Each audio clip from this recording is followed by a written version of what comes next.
El Ministerio Apostólico de Enseñanza y Predicación Rema Internacional presenta hoy al Reverendo Fernando García Sotomayor con la proclamación de las buenas nuevas de Dios para tu vida. El mensaje de ayer, el mensaje de hoy y el mensaje para la eternidad a los que tienen hambre y sed de la palabra de Dios. Un querigma de Dios para el que oiga, el que tiene oídos para oír.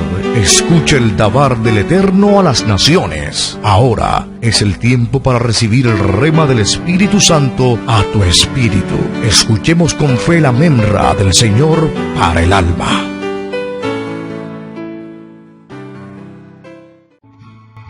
Dice la palabra del Señor, el Evangelio según San Mateo, capítulo 22 y el versículo 15. Evangelio según San Mateo, capítulo 22, el versículo 15. Voy a leer la palabra del Señor, la versión Biblia de Estudio del siglo XXI. Y dice su letra: Entonces se fueron los fariseos y consultaron cómo podrían enredarle en alguna palabra. Después enviaron a él discípulos de ellos, junto con los herodianos, diciendo: Maestro, sabemos que eres hombre de verdad, que enseñas el camino de Dios con verdad, y que no te cuidas de nadie, porque no miras la apariencia de los hombres. Dinos, pues, ¿qué te parece? ¿Es lícito dar tributo al César o no? Pero Jesús, entendiendo la malicia de ellos, les dijo: ¿Por qué me probáis, hipócritas? Mostradme la moneda del tributo. Ellos le presentaron un denario. Entonces él les dijo: ¿de quién es esta imagen y esta inscripción? Le dijeron: del César. Entonces él les dijo: por tanto, dad al César lo que es del César, y a Dios lo que es de Dios. Al oír esto, se maravillaron, y dejándole, se fueron. Dios nos bendiga por esta poderosa palabra. Quiero también leer en la carta del apóstol Pablo a los Romanos, el capítulo 13 y el versículo número 7. Carta del apóstol Pablo a los Romanos, el capítulo 13 y el versículo 7. Pagad a todos lo que debéis, al que tributo, tributo, al que impuesto, impuesto, al que respeto, respeto, al que honra, honra. Esta base bíblica es suficientemente autoritaria para enseñar sobre esta temática en el día de hoy. Con un enfoque a la iglesia, el título que hemos colocado es Contribuyentes en la obra del Señor. Contribuyentes en la obra del Señor. Es evidente que la responsabilidad de pagar los impuestos es un deber de cada cristiano, de cada hijo de Dios, y las Escrituras dan evidencias de que es un deber. Hay que contribuir con el tributo, con los impuestos al Estado, al gobierno. Como en este caso, el pueblo de Israel estaba bajo el dominio político del Imperio Romano. Jesús claramente, cuando fue tentado por los fariseos y por los herodianos con la pregunta de si era lícito pagar, él reafirmó, pero también abrió el Señor una especie de paréntesis en donde incluye que no solo es al César al que hay que pagar lo que se le debe, sino también a Dios, al Señor. La pregunta en la cual fue tentado, o por medio de la cual fue tentado el Señor, era una pregunta que no se le habían hecho a ningún rabino hasta ese momento. Si Jesús decía que no era lícito pagar el tributo al imperio, inmediatamente se echaba al gobierno, al Estado de enemigo. Pero si decía que era lícito, se echaba entonces al pueblo de enemigo. Así que la respuesta a esa pregunta demandaba total sabiduría, una completa sabiduría, y más que la de Salomón. En ese entonces, pues Jesús dio la respuesta que era. Años más tarde, el apóstol Pablo ratifica la doctrina de que es parte de nuestra mayordomía, es parte de nuestro testimonio, dar al César, en este caso, el gobierno, lo que le pertenece, tributo, impuestos, etcétera. Pero también pagar a Dios lo que le pertenece. Y los cristianos debemos entender que hemos sido llamados no solamente a contribuir en la iglesia con nuestro respaldo espiritual, con nuestro respaldo moral, también el parte de amar a Dios con toda la fuerza significa contribuir en la obra del Señor con nuestras ofrendas y nuestros diezmos. La iglesia es una empresa administrable que tiene como objetivo ofrecer salvación eterna a través del Evangelio de Jesucristo. Entienda el término como yo lo entiendo. Yo soy administrador de empresas de profesión. Yo sé lo que es administrar una empresa.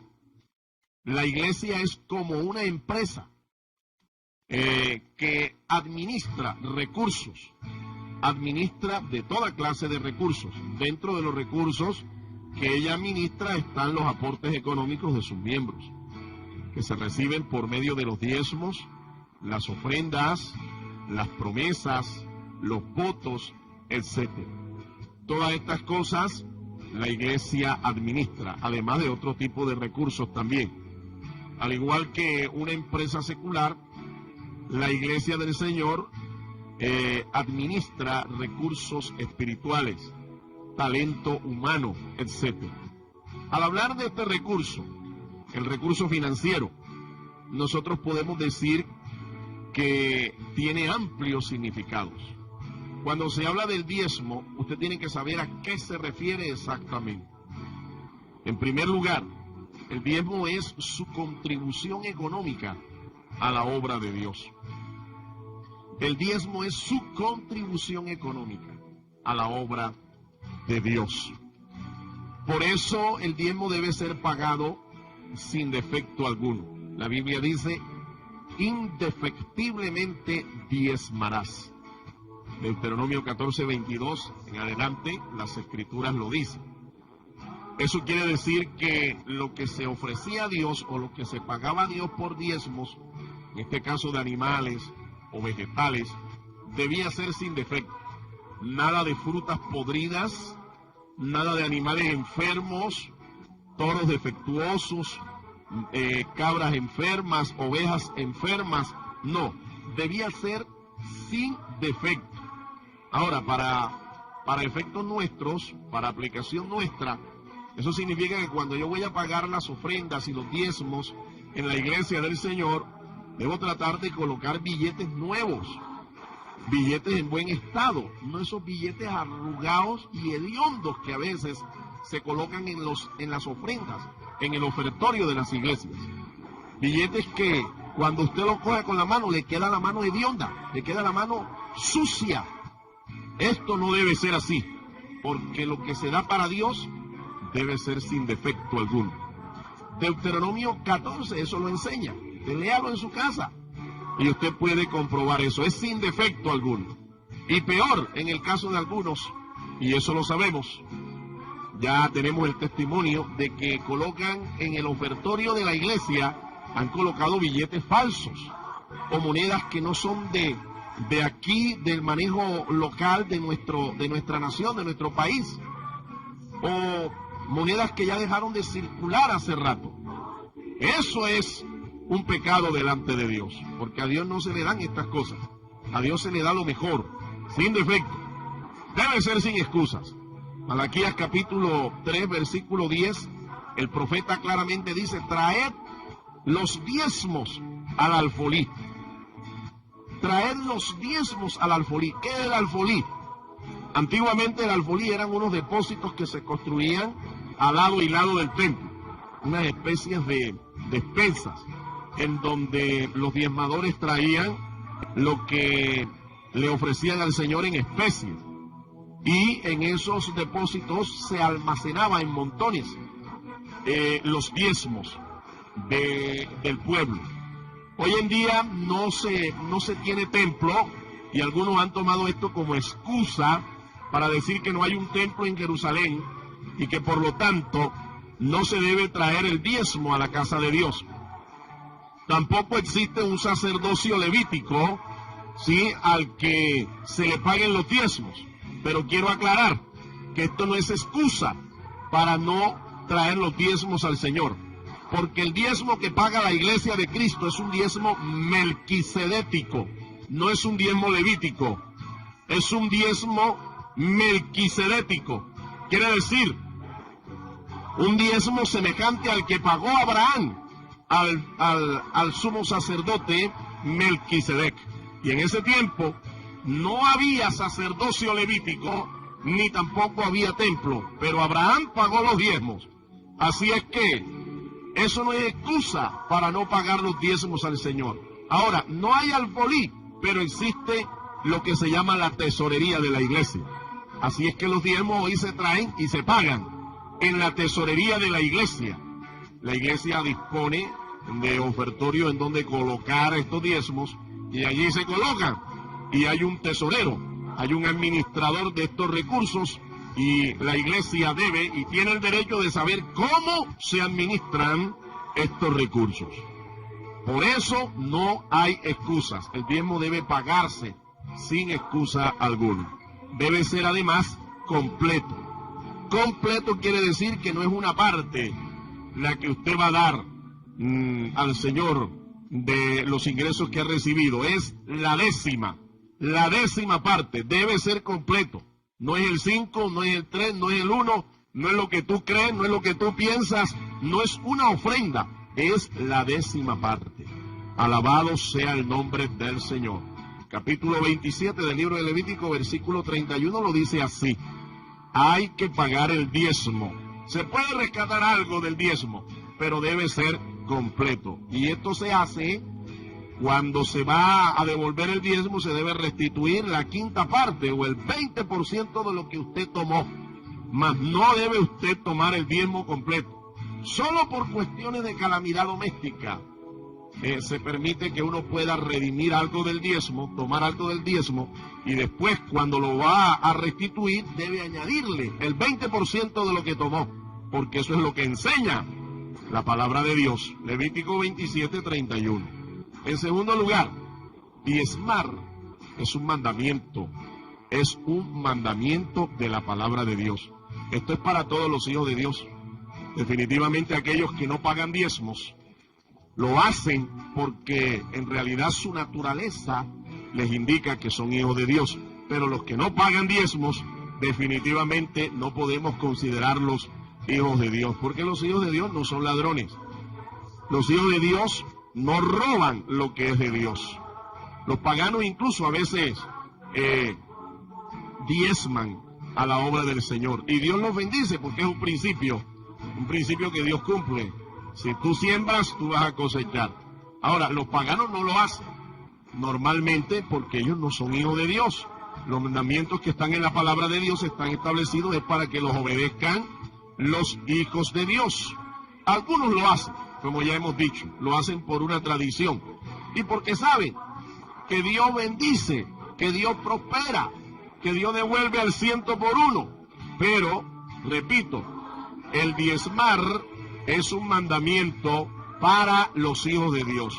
Si usted no paga diezmos, pero usted asiste a una iglesia, usted es bautizado, usted ayuna, usted ora, usted canta alabanzas, usted inclusive es hasta un líder de la iglesia, déjeme decirle que usted no es ningún cristiano nada. Usted es un vulgar ladrón pentecostal y tiene que arrepentirse de este pecado y comenzar a ser fiel con su iglesia. Usted puede hablar lenguas, usted puede echar espuma por la boca, usted puede echar fuego, candela por la boca, pero si usted no paga diezmos, usted es un ladrón. Usted está atentando contra el ministerio, usted está atentando contra el sacerdocio que sostiene la obra de Dios, que dirige la obra de Dios. Así que arrepiéntase y comienza a cumplir el mandamiento de la palabra de Dios. En tercer lugar, el diezmo es la 10ª parte de sus ingresos que pertenecen a Dios. le pertenecen a Dios. Escuche, esto no le pertenece a la iglesia, no le pertenece a un sacerdote, no le pertenece a un pastor, a un apóstol.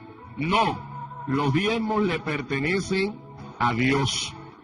Esta costumbre fue establecida inclusive antes de que la ley mosaica se estableciera. Personajes como Abraham y más tarde Jacob, el hijo de Isaac, también pagó diezmos. Y esto antes de que se estableciera como una ley en Israel. Génesis 14, el versículo 20, usted puede consultarlo, puede leerlo en su casa, puede hasta leérmelo a mí, escribírmelo en un correo y decir, verdaderamente, pastor, eso es lo que dice la palabra de Dios. En Génesis capítulo 23, los versículos, ellos pagaron diezmos, ellos le pagaron los diezmos al Señor, Abraham y Jacob. Una costumbre que fue establecida antes de la ley, como para aclararle a aquellos que son bíblicos que el diezmo pertenece a la ley mosaica. Déjeme decirle, antes de que se estableciera la ley, ya se pagaban diezmos. Ahora, en la ley fue confirmado. La ley de Moisés, la ley de Dios dada a Moisés y establecida como un pacto con el pueblo de Israel, confirma la costumbre. Levítico 27, Levítico 22, usted puede leer esos capítulos en su casa, allí en el reposo, en la tranquilidad de su casa, y usted puede ver. La ley confirma el pago de los diezmos. Y en la gracia de nuestro Señor Jesucristo, la costumbre es ratificada. Pero como todos los mandamientos que el Señor ratifica en el nuevo pacto, son mandamientos superiores. Son mandamientos que van más allá de la ley, de la letra de la ley. Ellos llegan realmente a cumplir el espíritu de la ley. Jesús dice allá en Mateo 5:20 a sus discípulos, que si vuestra justicia no es mayor que la de los escribas y fariseos, no entrarán en el reino de Dios. ¿Cuál era la justicia de los escribas y los fariseos? La justicia de la ley, la justicia de la ley, la justicia de la ley. Y en Mateo 23:23, el Señor reprende otra vez a los fariseos y les dice, ustedes son unos hipócritas, porque ustedes diezman la menta, el eneldo, el comino, lo más mínimo, pero olvidan lo de más peso en la ley, que es la justicia, la fe y la misericordia. Y el Señor dice, esto era necesario hacer sin dejar de hacer aquello. Bendito y alabado sea el nombre del Señor. Jesús no condena a los que pagan diezmos, pero sí dice que los creyentes del nuevo pacto deben superar en la costumbre de pagar diezmos, deben superar lo que la ley levítica decía. Bendito sea el nombre del Señor. Quiere decir que nosotros estamos por la palabra, estamos ordenados a pagar más allá del diezmo. Por eso es que en el nuevo pacto no se escribe tanto acerca de los diezmos, porque está establecido que debe ser superior. Ahora, le voy a poner un ejemplo de lo que significa esto de ser mayor, superior. Le voy a poner un ejemplo. La palabra de Dios dice que Jesús, cuando habló de la ley, dijo, oísteis que fue dicho, no matarás. Pero yo os digo, dice el Señor, cualquiera que aborrece a su hermano en su corazón, lo odia, ya es un asesino. En la ley decía, Jesucristo le dice a todos sus oyentes, le dice, oísteis que fue dicho en la ley, no adulterarás. Pero yo digo, cualquiera que mira a una mujer y la codicia en su corazón, ya es un adúltero. No tienes que consumar el pecado, solo codiciarla en el corazón, y para el Señor ya eres un adúltero. Pregunto, ¿dónde hay mayor exigencia? ¿Dónde hay mayor responsabilidad? ¿Cuál es el mandamiento que requiere mayor compromiso, mayor responsabilidad, mayor fidelidad? Es evidente que en los mandamientos del nuevo pacto. Pues bien, el pago de los diezmos es considerado por el Señor Jesucristo como un mispatín, un mandamiento de orden superior, igual a los 10 mandamientos que son los llamados mandamientos morales. Número 4. Hay 5 razones para pagar diezmos. 1, porque es un mandamiento del Señor. 2, porque es un acto de amor y de adoración. 3, porque es un canal de bendición. 4, porque es un medio para ensanchar la obra del Señor. Por eso aquel que no paga diezmos En realidad no quiere que la obra de Dios se ensanche. No quiere que el ministerio se ensanche. Y 5, porque es un acto de generosidad puesta en práctica. Todas estas cosas son razones poderosas para que el creyente sea fiel al pagar sus diezmos. Es un mandamiento, es un acto de amor y de adoración, es un canal de bendición, un medio para ensanchar la obra del Señor y un acto de generosidad puesta en práctica. Y número 5, quiero terminar con esto. El diezmo realmente es una inversión eterna. Se hace aquí en la tierra, se paga aquí, en la tesorería de la iglesia, pero se recompensará en el cielo. Por eso Jesús dijo que donde tú tenías tu tesoro, ahí tenías tu corazón. Si tú pagas diezmos en la iglesia, estás atesorando, pero no en la iglesia, sino en el reino. Y el reino te va a recompensar. Eso es parte de tus tesoros celestiales. Y quiero concluir. Como hijo de Dios, le quiero preguntar, ¿es usted en la obra del Señor un fiel contribuyente? ¿Lo es? El incrédulo paga impuestos a la nación, paga impuestos en la empresa donde trabaja, paga impuestos al seguro médico, paga impuestos a las cajas de compensación, etcétera. Y en general en Colombia se pagan más de 52 impuestos. Y la gente no llora por eso, los tiene que pagar. La pregunta para usted es, ¿honra usted a Dios pagando sus diezmos y sus ofrendas? ¿Lo honra? Recuerde lo que dice Pablo, el apóstol. Pagad a todos lo que debéis, al que tributo, tributo, al que honra, honra, al que impuesto, impuesto. Lo que es de Dios, usted no puede retenerlo, usted tiene que pagárselo. Los ladrones, dice la Biblia, que no entrarán en el reino de Dios. Así que no pagar los diezmos nos hace ladrones. ¿Cómo diezma usted? Debe preguntarse. Y no me responda a mí, respóndale a Dios. Y si usted ha pecado contra Dios, arrepiéntase, vuélvase al Señor y comience a ser fiel. En la medida en que usted es fiel, Dios a usted también lo honrará, porque está escrito en la palabra, Dios honra a los que le honran. Dios te bendiga. El Ministerio Apostólico Rema Internacional pone a disposición esta predicación. Ofrecemos ministración a simposios, seminarios, campañas evangelísticas, educación globalizada sana y de carácter interdenominacional. Escríbanos a ministerioremainternacional@gmail.com o llámenos al celular 316-270-7181.